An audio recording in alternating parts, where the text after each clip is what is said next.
Welcome to the Money Mentors Podcast. Okay, I don't like it. What? If you're just joining us, I'm Gary Mattson, Mattson Financial Services, Laurel Stewart. There's a new push for a 4-day work week. Now, researchers in the UK found that switching to a 4-day schedule can benefit both employees and companies, bottom line, based on the initial trial. But I don't like it because, Fridays when everybody else is working, that's my time to go do my thing, and there's not a lot of people out there, and so y'all get out. Now, that means that everybody's going to be off on Fridays, and then I got to change it to another day. That is true, though. I feel that when it comes to doctors and things, because that might be my day to run around and do stuff, but none of the doctor's offices are open or dentists. I don't like that at all. Don't like it. Right? I'm with you. And, it seems like even in the middle of the day, traffic is heavier these days. And I'm like, when do people work? Do people even work on Wednesdays anymore? I don't know. I don't know. I'm looking to see who's in the cars. I'm looking to see all these gray hairs. And I'm like, no, those people got gray hair because they chose it. They put this dye on it. Now they're wearing gray hair because it's cool. So I'm cool now because I got gray hair.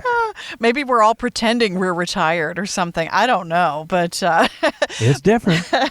Well, this show is for those of you, though, who are ready to give up the 9 to 5 altogether, the 4-day work weeks, the 5-day work weeks, the 60-hour work weeks. That's actually more realistic for a lot of our listeners, the people who come into Mattson Financial Services. A lot of you put in the long hours, the hard hours over the years, and yeah, maybe you have a few actual gray hairs too. That's okay. So if you have questions for Gary and Laurel this weekend about anything we discussed, you can always schedule a time to chat with your money mentors too. Just use that Schedule Now button right there on our website at mattsonfinancial.com.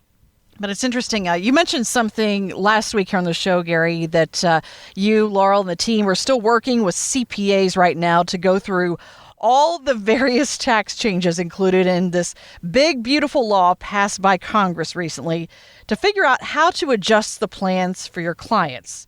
After all, there are thousands and thousands of pages in this law here. So based on what you've read and what you've heard so far, though, and all these opinions you're getting, how important is it for our listeners to start doing some planning right now tax-wise to take advantage of some of the new and the extended tax breaks that are included in all of this? I think it's very, very huge. I mean, let's face it, this is the new 2025 rates. So while there's still some questions on who gets what in different phase-outs, these are some things that are going to really, really shock some people. Like, again, the Social Security. You get a $6,000 tax credit for an individual, $12,000 tax credit for a married couple if you're both taking Social Security and age 65 or older.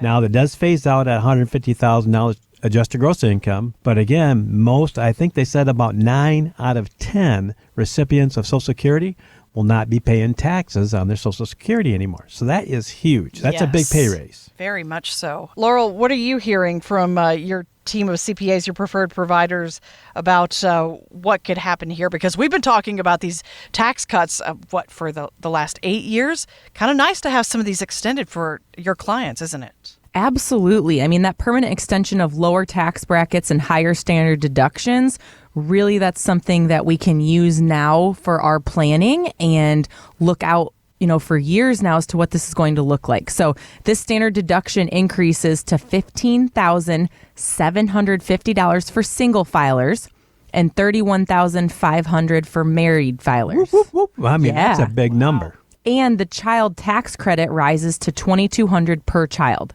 So this is where we don't expect you to come in and say, hey, I'm one of these, take this number and do all of this.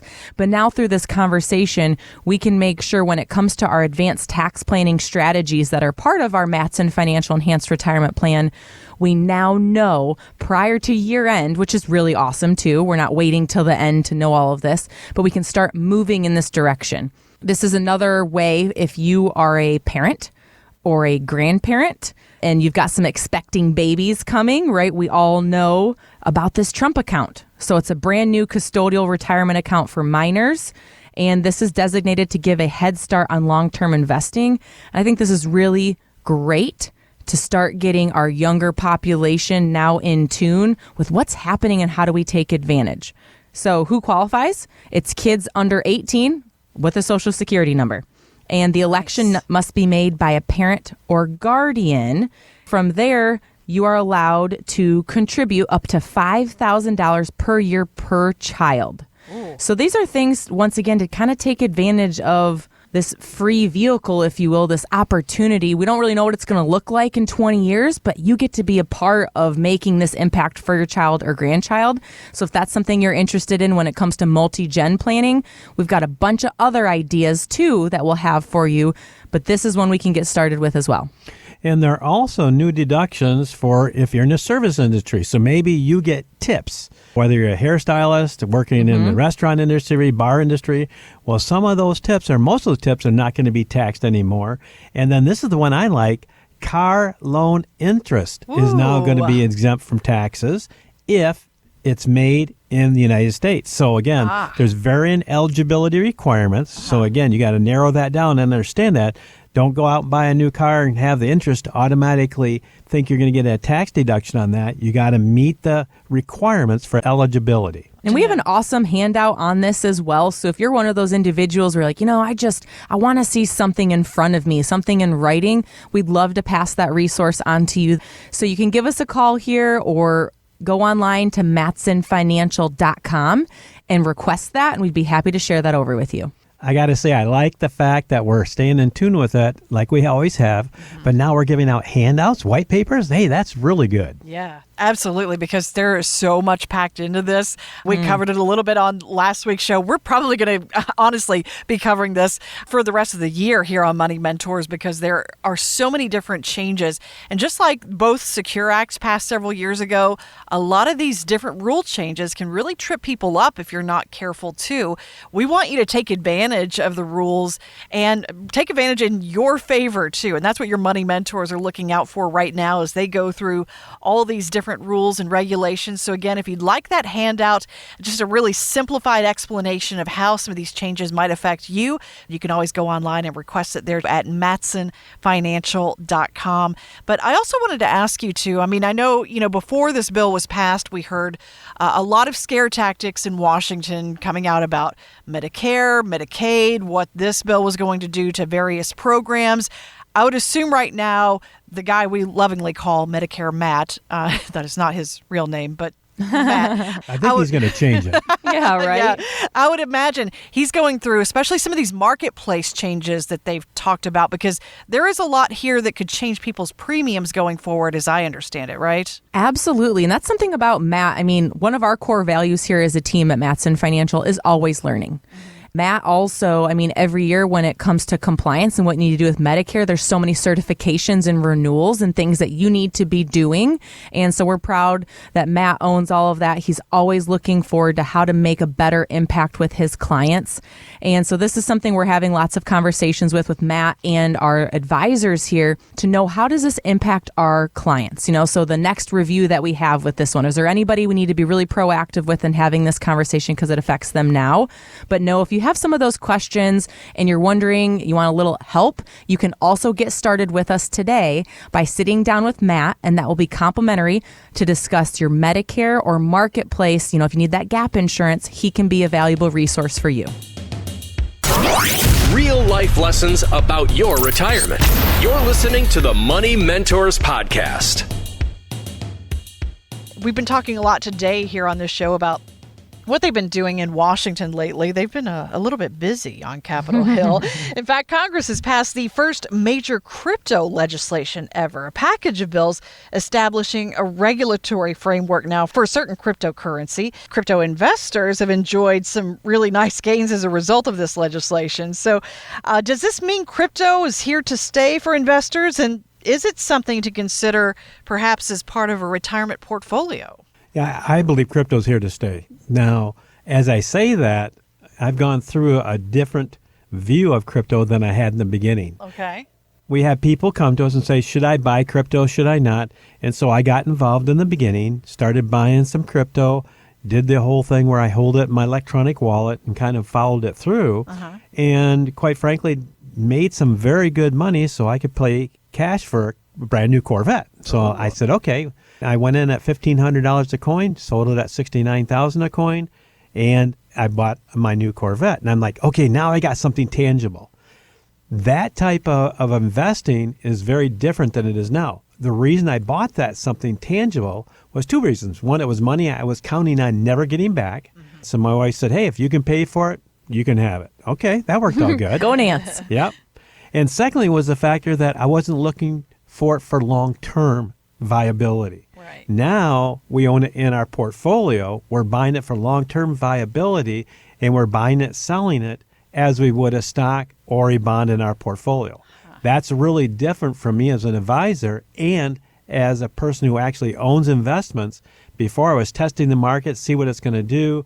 Hey, I'm just going to throw it out there. If I make anything, great. Now I'm making stuff on a regular basis and counting on it for returns in my portfolio. So when you have that type of view on it, you're going to have something that's going to be long-lasting. Second is, I think there's going to be some pullback in that. Don't get me wrong. But as we get more mainstream and you see these guarantees out there like stable coins and those type of things, it's going to give more, as I would call it, mainstream ways to get into it. It's going to be something that's going to be around a long time. That's a great story, right? That's a positive one. But caution, because that's not everybody's story. I know it's really easy to go and talk about it or post it all over Facebook and different things like, 130% ups or 300%. Obviously, that swing goes really far the other way, too. And that's absolutely. where everybody's trying to figure out, well, what's the one to stay in? Because, you talk about crypto here to stay, totally agree. I don't know what that's going to look like in 10 years, though. Crypto could mean something very different in 10 years because of AI and the amount of intelligence that's out here. It's kind of mind-boggling to even think about. But I think the important thing, which I thought was really interesting, is this passed in a bipartisan vote of 308 yeses to 122 no's. I think that's really great to see because that means there's a really large majority, and I think that takes over overall where everybody is, that believes in this, right? And it's going to do something and move forward. So to see kind of that togetherness with something when it comes to Washington is really great, but that's what tells me it is more of a longer play and here to stay. And for us, when it comes to retirement and how we tie that in, it's kind of two different roads. One is we do have portfolios that are comprised of stock ETFs that are leveraged, the following sectors: blockchain, metaverse, cryptocurrency, and NFTs or non-fungible tokens, right? So these pieces behind the scenes, but not necessarily invested in one specific piece of crypto or what type, because there's so many different ones out there. Now, the other side of that is kind of like Dad's saying, maybe you have a hobby, you want to try something out. This is not an income asset, right? This is not a part of what you need on your everyday critical income need living when it comes to retirement. It's more of your lifestyle fund something. And so maybe that is where you take a chunk of your money and you're going to invest it a certain way through cryptocurrency and see how it does. But remember, there could be beautiful ups and very terrible downs. So that's kind of a caution at your own risk. Again, you could have, like Laurel said, high gains this year, be required to pay taxes on those, and then next year have a complete downside and not pay taxes on it or get a harvest of loss because how you set the accounts up and what you're buying and selling. So once again, you really need to understand it or have a plan in action so you could actually follow it for yourself. Want weekly lessons from your money mentors? Yes. Hit the subscribe button now and listen every weekend on Wood Radio. The opinions expressed in this program are for general informational purposes only and are not intended to provide specific advice or recommendations for any individual or on any specific security. To determine which investments may be appropriate for you, consult your financial advisor prior to investing. Any past performance discussed during this program is no guarantee of future results. Fee-based financial planning and investment services are offered by Matson Financial Services, LLC, an SEC-registered investment advisor. Insurance products and services offered through Lakeview Financial Group, LLC, Matson Financial Services, LLC, and Lakeview Financial Group are affiliated. To find out if Matson Financial Services is licensed in your state, please call 800-536-8907.